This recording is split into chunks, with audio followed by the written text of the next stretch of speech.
Assalamualaikum warahmatullahi wabarakatuh. Selamat malam. Jumpa lagi dengan saya Aldi di channel Mereka Ada. Dimanapun kalian berada, saya doakan semoga kalian dalam kondisi sehat dan selalu diberikan kemudahan dalam menjalankan segala aktivitas. Malam ini saya akan bercerita tentang pengalaman seorang supir ambulans saat mengantarkan pasien dan mengalami kejadian horor. Namun sebelum saya mulai bercerita, pastikan teman-teman support channel Mereka Ada dengan cara menekan tombol subscribe dan menyalakan lonceng notifikasinya, supaya teman-teman gak ketinggalan setiap video yang upload di channel ini. Jangan lupa juga follow Instagram dan TikTok Mereka Ada di @merekaada_channel. Untuk kalian yang mau support Mereka Ada dengan cara membeli official merchandise berupa t-shirt seperti ini, bisa langsung DM Instagram Mereka Ada. Nanti akan diarahkan untuk proses pembeliannya. Sudah siap? Kalau begitu, tanpa banyak basa-basi lagi, mari kita mulai ceritanya dan selamat mendengarkan.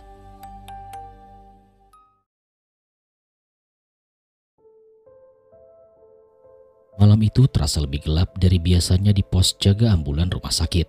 Sebuah bangunan tua di pinggiran kota yang dikelilingi pepohonan rindang dan jalanan yang sepi. Hujan deras mengguyur tanpa henti. Tetesannya membentur atap seng pos jaga dengan ritme yang monoton, menciptakan suara gemericik yang bercampur dengan deru angin. Darno, seorang supir ambulan berusia 35 tahun, duduk di kursi plastik yang sudah reot. Kakinya terangkat ke meja kecil di depannya. Cahaya lampu neon di langit-langit berkedip-kedip, memantulkan bayangan wajahnya yang lelah ke dinding penuh retakan. Jam dinding bulat di atas pintu menunjukkan pukul 23:45. Jarum detiknya bergerak lambat seperti mengejek waktu yang terasa tidak berujung. Darno menguap lebar. Matanya perih setelah seharian bekerja. Hari ini adalah shift yang berat yang sudah ia 3 kali bolak-balik mengantarkan pasien. Mulai dari seorang ibu yang melahirkan di jalan hingga seorang kakek yang pingsan di pasar. Jaket seragamnya yang berwarna biru tua masih basah di pundaknya. Sisa hujan dari perjalanan terakhir yang ia lakukan sore tadi. Rambutnya yang mulai menipis sedikit berantakan, dan tangannya yang kasar penuh bekas luka kecil dari bertahun-tahun mengemudi, menggenggam cangkir plastik berisikan kopi hitam yang baru saja ia seduh. Aroma kopi murahan itu menguap ke udara, bercampur dengan bau apek dari karpet tua yang menutupi lantai pos jaga. Ia menyeruput kopi secara perlahan, mencoba menghangatkan tubuhnya yang kedinginan. Aduh, hujan begini, semoga gak ada panggilan lagi, gumamnya dalam hati. Suaranya serak karena kelelahan dan sedikit asap rokok yang ia hisap tadi sore. Darno sudah 5 tahun bekerja sebagai supir ambulan di rumah sakit ini. Ia terbiasa dengan jadwal tidak menentu. Suara sirine yang memekakkan telinga dan wajah-wajah penuh ketakutan dari keluarga pasien. Tapi malam ini terasa begitu berbeda. Ada rasa gelisah yang menggerogoti dadanya, seperti firasat buruk yang tak bisa ia jelaskan.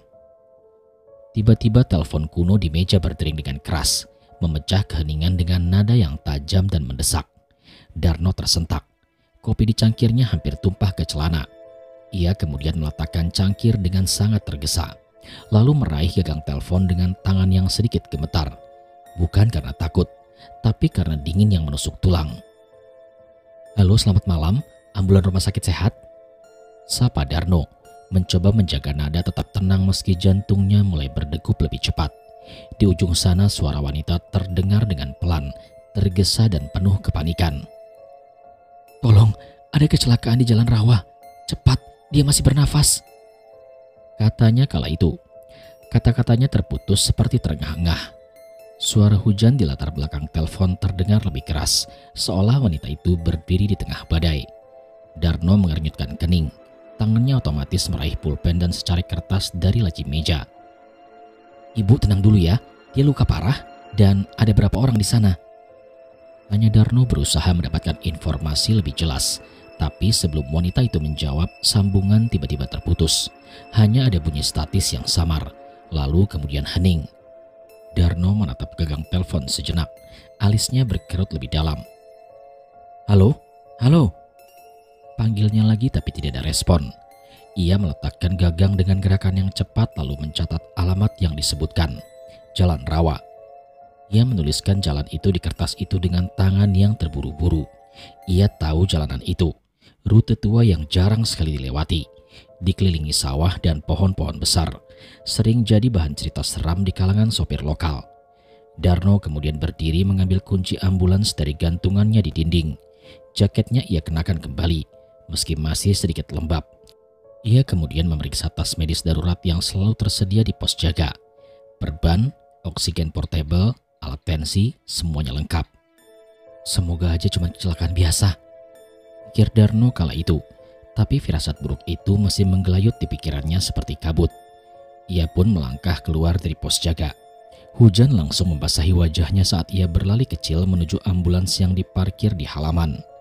Pintu samping kendaraan ia buka untuk memastikan ranjang pasien kosong dan bersih. Lalu ia masuk ke kursi sopir. Mesin ambulan menyala dengan deru yang rendah. Lampu sirene menyala dengan merah dan biru yang memantulkan cahaya ke genangan air di aspal.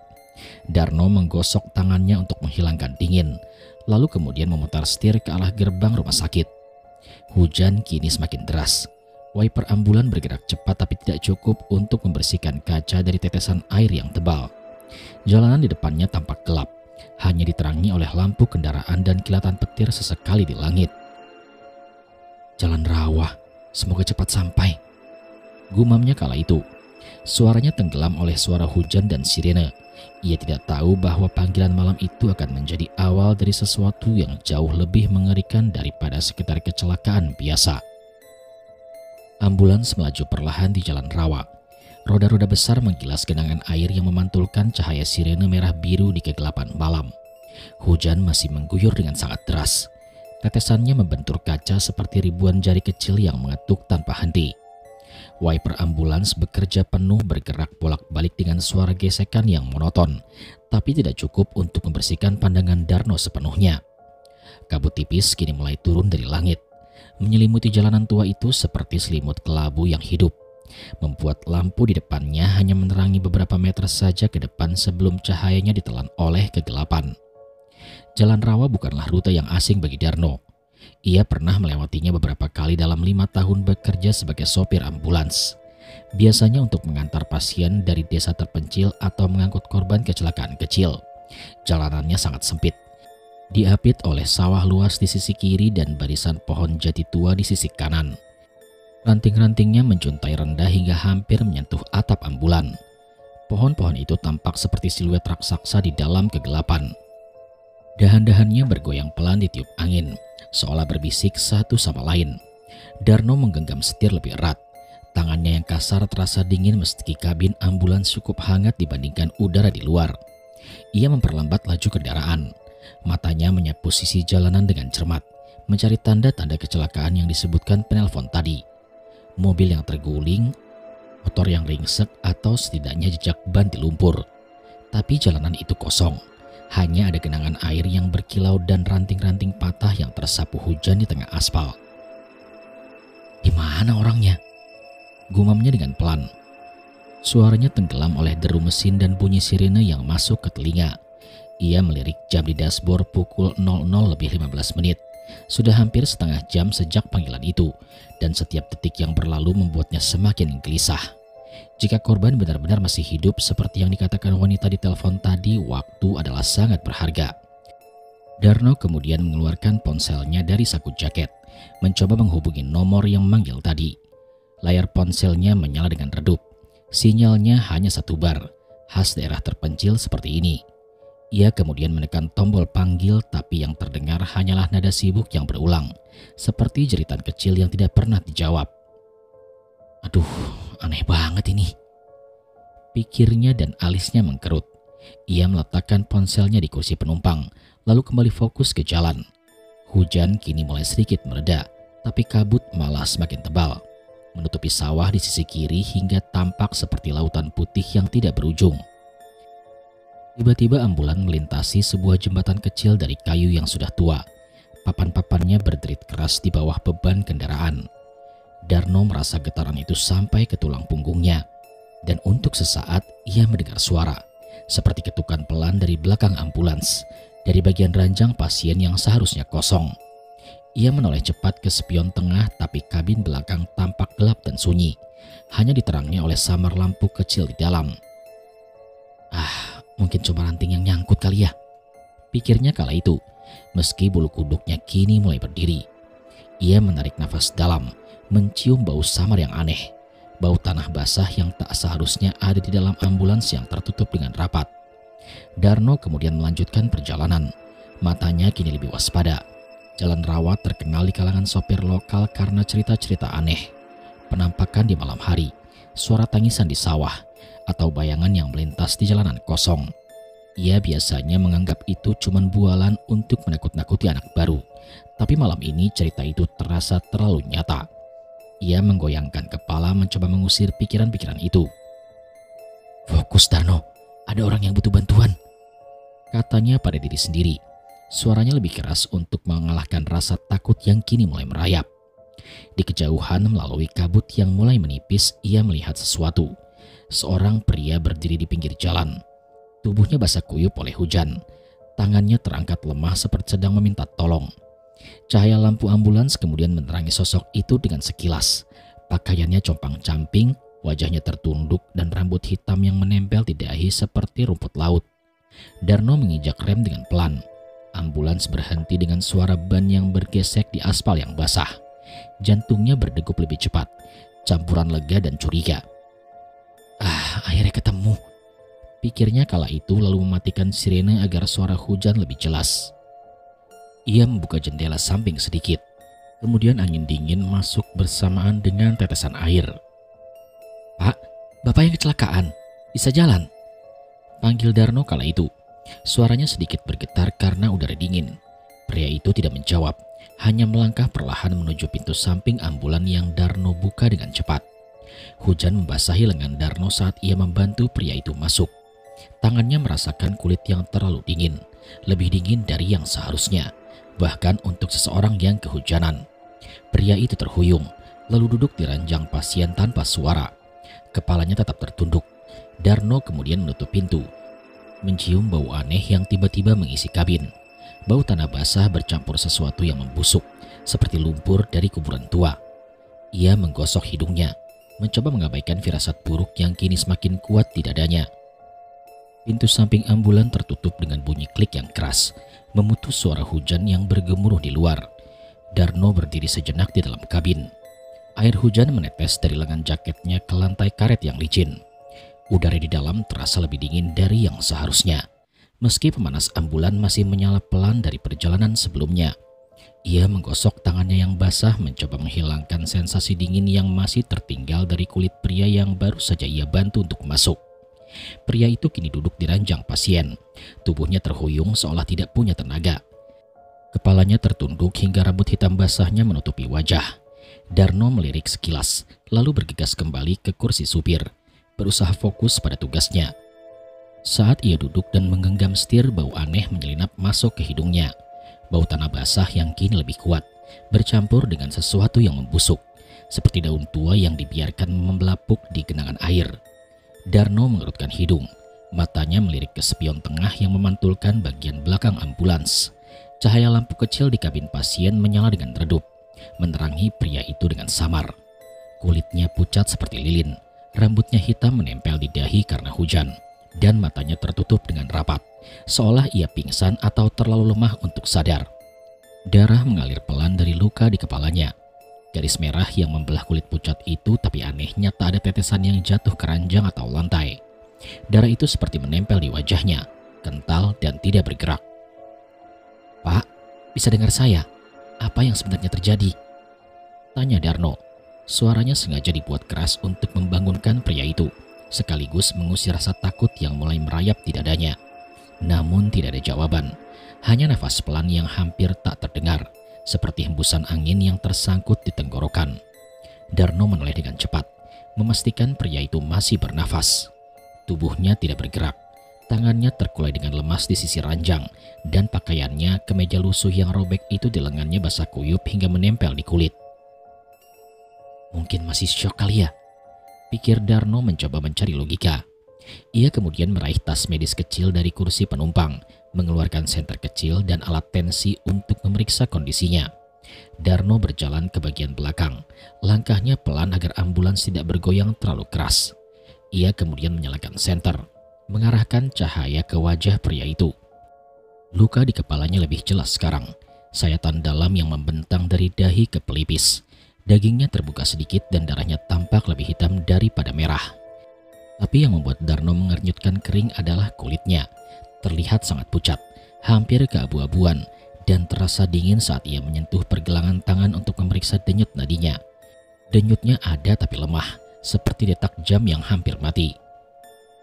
"Pak, Bapak bisa dengar saya nggak? Kita ke rumah sakit sekarang ya, Pak?" kata Darno lagi. Suaranya lebih tegas meski ada getaran kecil yang tak bisa ia sembunyikan.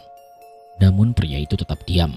Tapi saat Darno membungkuk untuk memasangkan alat tensi, ia mendengar suara samar dari belakang, seperti bisikan yang terbawa angin. Pelan tapi jelas. "Ke rumah. Bawa aku ke rumah." Jelas saja Darno tersentak. Senternya hampir jatuh dari tangan. Ia menoleh ke arah pria tua itu, tapi kepalanya masih tertunduk. Matanya tertutup dan mulutnya tidak bergerak. "Apa tadi itu?" gumamnya kala itu. Matanya menyapu kabin ambulan yang kosong kecuali mereka berdua. Suara hujan di luar terdengar lebih keras sekarang. Seperti ribuan suara kecil yang berbisik bersamaan. Tapi bisikan tadi terasa berbeda, lebih dekat, lebih pribadi. Darno kemudian menggosok lehernya. Bulu kuduknya kini berdiri. "Mungkin aku salah dengar kali ya," pikirnya meski hatinya tidak yakin. Ia kemudian kembali ke kursi supir. Tangannya gemetar saat memutar kunci kontak. Mesin ambulan menyala dengan deru yang rendah, dan ia kemudian menyalakan sirine lagi. Lampu merah biru memantul ke kaca spion menciptakan bayangan yang bergoyang di dalam kabin. Ia melirik ke spion lagi dan pria itu masih dalam posisi yang sama. Tapi ada sesuatu yang aneh. Bayangannya di kaca tampak lebih tinggi dari seharusnya, dan untuk sesaat Darno melihat matanya terbuka. Terlihat sangat hitam pekat, menatap langsung ke arahnya. Ia pun mengedip dengan cepat dan bayangan itu kembali dengan normal. Hanya pria pucat yang terkulai.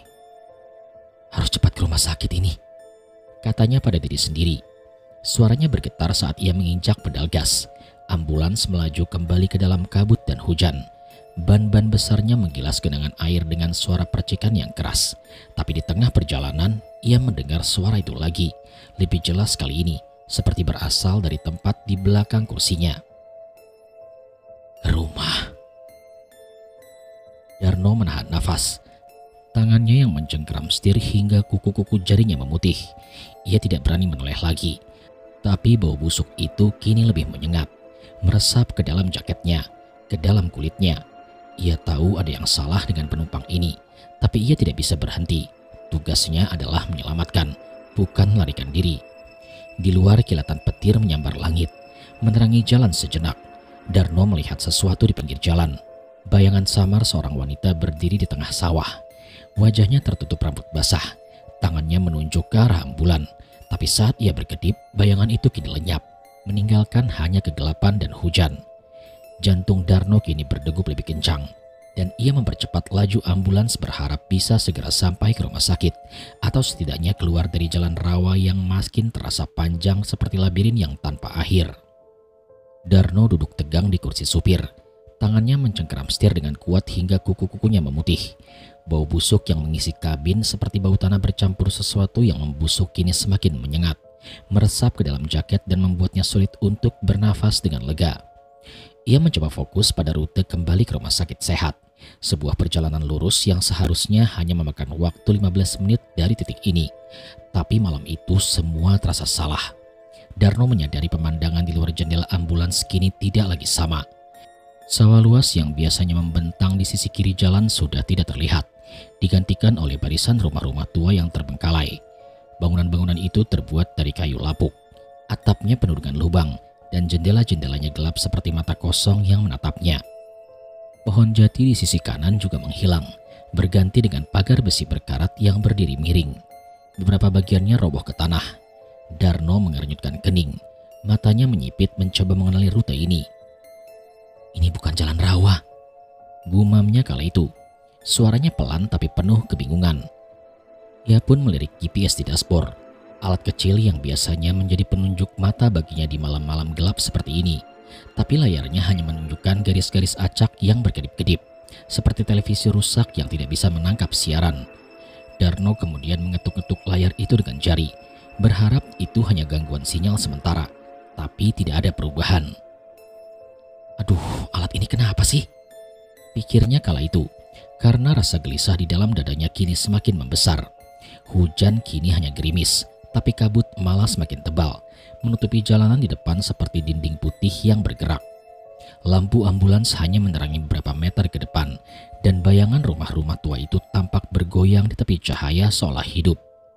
Darno kemudian menghentikan ambulans sejenak di pinggir jalan. Mesin tetap menyala dengan deru yang rendah. Ia menarik nafas dalam, mencoba untuk menenangkan diri. Harus balik ini salah arah, katanya pada diri sendiri. Darno kemudian melirik ke spion tengah, ingin memastikan kondisi penumpangnya sebelum memutar balik. Tapi apa yang ia lihat membuat nafasnya tersendat. Pria itu kini duduk tegak di ranjang pasien, tidak lagi terkulai seperti sebelumnya. Matanya terbuka dengan lebar, hitam pekat tanpa pupil, menatap langsung ke arah Darno melalui kaca spion. Wajahnya tetap pucat, luka di kepalanya masih berdarah hitam, tapi ekspresinya kosong seperti topeng yang tidak punya jiwa. "Ke rumah," kata pria itu. Suaranya lebih jelas kali ini, dingin dan menusuk seperti angin yang keluar dari lubang bawah tanah. Sontak saja Darno kaget, tangannya hampir menjatuhkan setir. Ia menoleh cepat ke belakang, jantungnya berdegup kencang hingga terasa di tenggorokan. Rumah yang mana, Pak? Ini rumah sakit sudah dekat kok, Pak," ucap Darno. Pria tua itu tidak menjawab dengan kata-kata, hanya mengangkat tangan kanannya yang kurus dan pucat, menunjuk ke arah kiri ke sebuah jalan kecil yang tiba-tiba muncul di sisi jalan, sempit dan gelap, dikelilingi pepohonan kering yang tidak pernah ia lihat sebelumnya. Darno menatap jalan itu, bulu kuduknya berdiri. "Gak ada jalan kayak gini di sini," pikirnya kala itu, tapi tangannya bergerak sendiri, memutar setir ke arah yang ditunjuk pria tua itu. Ia merasa seperti ditarik, seperti ada tali tak terlihat yang mengikat pikirannya, memaksa untuk menuruti perintah itu. Ambulans melaju perlahan ke jalan kecil itu. Ban-ban besarnya menggilas kerikil dan ranting kering dengan suara yang berderit yang tajam. Pepohonan di sisi jalan tampak lebih tua dan lebih rapat. Dahan-dahannya menjuntai rendah hingga menggores atap ambulan, menciptakan suara gesekan yang seperti cakaran. Di dalam kabin bau busuk itu kini semakin menguat, hampir membuat Darno mual. Ia melirik ke spion lagi. Pria itu masih menatapnya, matanya tidak berkedip. Tangannya kini turun ke pangkuannya, tapi jari-jarinya bergerak dengan pelan, seperti sedang menghitung sesuatu. "Pak, Bapak baik-baik aja kan? Kita ke dokter dulu ya, Pak," kata Darno yang suaranya gemetar saat mencoba kembali menguasai situasi. Tapi pria itu hanya mengulang, "Ke rumah," dengan nada yang lebih dalam dan lebih memerintah, seolah tak ada ruang untuk penolakan. Jalanan kecil itu terasa tidak berujung. Darno melihat keluar jendela, mencoba mencari tanda-tanda yang familiar, papan nama, tiang listrik, apa saja, tapi hanya ada kegelapan dan bayangan pohon-pohon tua yang tampak semakin menutup di sekitar ambulan. Tiba-tiba ia mendengar suara lain dari belakang, seperti ketukan pelan di dinding kabin, diikuti gesekan kecil seperti kain yang diseret di lantai. Sontak ia menoleh dengan cepat, tapi pria tua itu tidak bergerak, hanya duduk diam dengan tatapan yang kosong. "Apa itu tadi?" gumamnya kala itu. Tangannya sekali lagi menggosok leher yang terasa dingin. Ia mencium bau darah sekarang, bercampur dengan bau busuk itu meski luka pria itu tidak tampak menetes. Kilatan petir menyambar langit menerangi jalan sejenak. Darno melihat sesuatu di kejauhan. Sebuah rumah tua di ujung jalan, berdiri sendirian di tengah lahan kosong. Atapnya yang bocor dengan dinding kayunya yang penuh lumut, dan jendela-jendelanya gelap seperti lubang hitam. Ambulans berhenti perlahan di depan rumah itu. Mesinnya mati sendiri meski Darno tak menyentuh kunci. Ia menoleh ke belakang, ingin memastikan penumpangnya. Namun pria itu tidak lagi duduk dengan tegak. Ia terkulai lemas lagi, matanya tertutup seperti saat pertama masuk. Tapi Darno tahu sesuatu telah berubah, dan rumah di depannya ini bukanlah tujuan yang ia inginkan. Ambulans berhenti dengan sendirinya di depan rumah tua itu. Mesinnya mati tanpa suara, meninggalkan keheningan yang hanya dipotong oleh gerimis ringan yang masih jatuh dari langit. Lampu sirine merah dan biru terus berkedip, menerangi halaman di depan rumah dengan cahaya yang bergoyang, menciptakan bayangan-bayangan aneh di dinding kayu yang lapuk. Rumah itu berdiri sendirian di tengah lahan kosong. Atap sengnya penuh lubang dan berkarat. Dindingnya ditutupi lumut hijau kehitaman yang merambat seperti urat-urat tua. Jendela-jendelanya terlihat gelap. Beberapa kacanya terlihat pecah, dan angin malam yang dingin bersiul melalui celah-celah dan membawa bau apek yang bercampur dengan aroma tanah yang basah. Di halaman rumput liar tumbuh setinggi lutut, dan sebuah pohon besar yang sudah mati berdiri di sudut. Ranting-rantingnya kering dan bengkok seperti tangan-tangan yang mencakar udara. Darno duduk diam di kursi supir. Tangannya masih mencengkram setir meski mesin sudah tidak lagi hidup. Jantungnya berdegup kencang. Nafasnya tersengal dan keringat dingin membasahi dahi meski udara malam itu terasa begitu dingin. Ia melirik ke spion tengah, ingin memastikan kondisi penumpangnya. Namun apa yang ia lihat membuatnya membeku. Ranjang pasien kini kosong. Pria itu menghilang. Tidak ada jejak tubuh pucat atau rambut basah yang tadi ada di sana. Pintu samping ambulans masih tertutup dengan rapat. Tidak ada tanda-tanda dibuka. Tapi bau busuk yang tadi mengisi kabin kini lebih menyengat, seperti asap yang merayap ke dalam paru-parunya. Darno kemudian menggosok-gosokkan matanya berharap itu hanya halusinasi. Tapi ranjang itu tetap kosong. Hanya ada noda samar di kain putihnya. Noda hitam yang tampak seperti darah yang kering. "Kemana orang itu pergi?" gumamnya dengan suara serak dan penuh ketakutan. Ia menoleh ke jendela. Matanya tertarik pada rumah tua di depannya. Lampu ambulans menerangi pintu depan yang sudah lapuk. Kayunya terlihat retak dan catnya mengelupas. Bergoyang pelan seolah baru saja disentuh.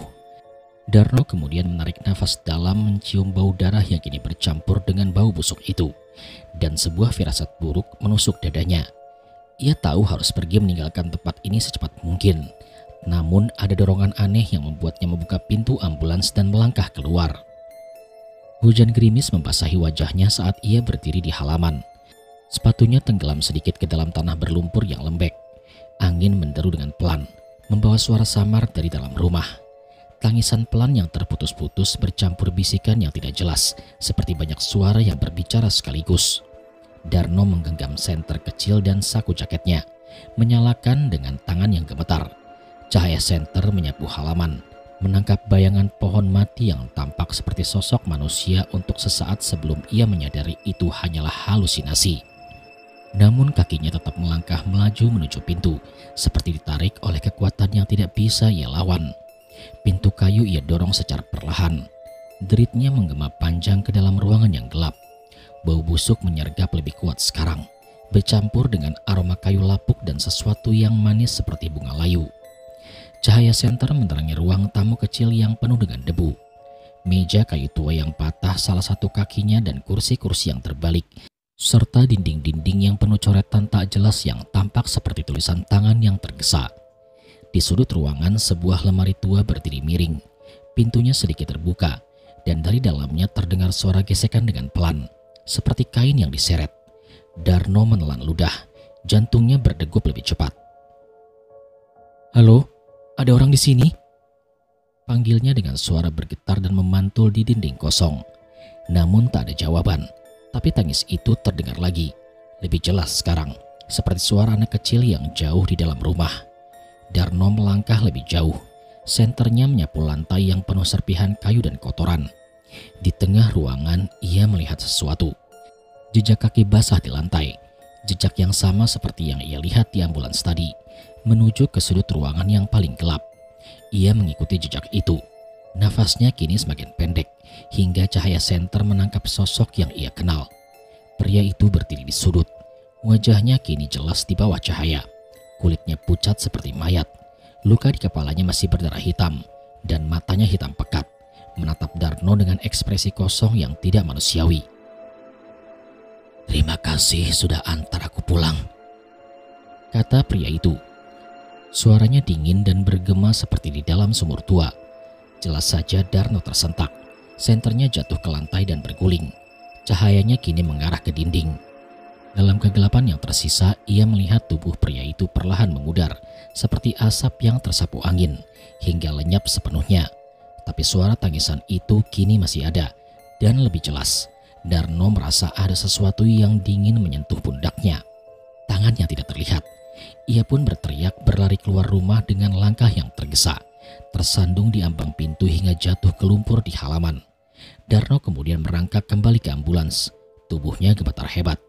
Ia masuk dan menyalakan mesin dengan tangan yang basah oleh lumpur dan keringat, lalu melaju meninggalkan rumah itu tanpa menoleh lagi. Jalanan kecil yang tadi ia lewati kini membawanya langsung kembali ke jalan rawa, seolah rute aneh itu tidak pernah ada. Ketika ia akhirnya sampai di rumah sakit, langit sudah mulai terang dan hujan benar-benar berhenti.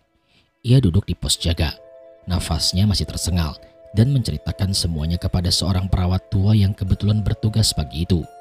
Perawat itu mendengarkan dengan wajah yang pucat. Tangannya memegang gelas teh yang bergetar. "Jalan rawa?" tanyanya dengan pelan.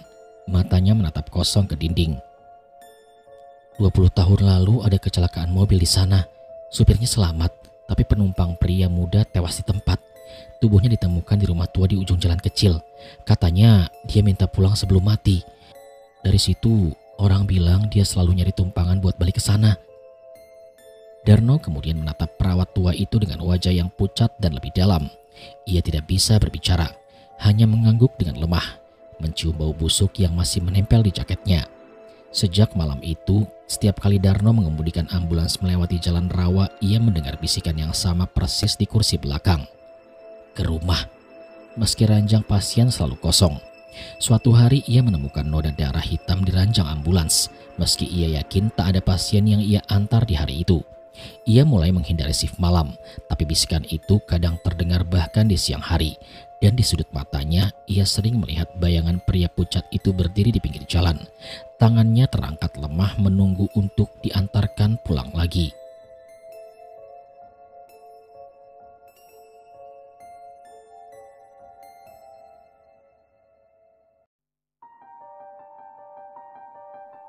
Sekian cerita pada kesempatan kali ini.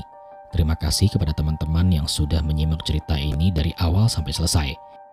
Jangan lupa support channel Mereka Ada dengan cara menentukan tombol subscribe dan menyalakan lonceng notifikasinya, supaya kalian gak ketinggalan setiap video yang upload di channel ini.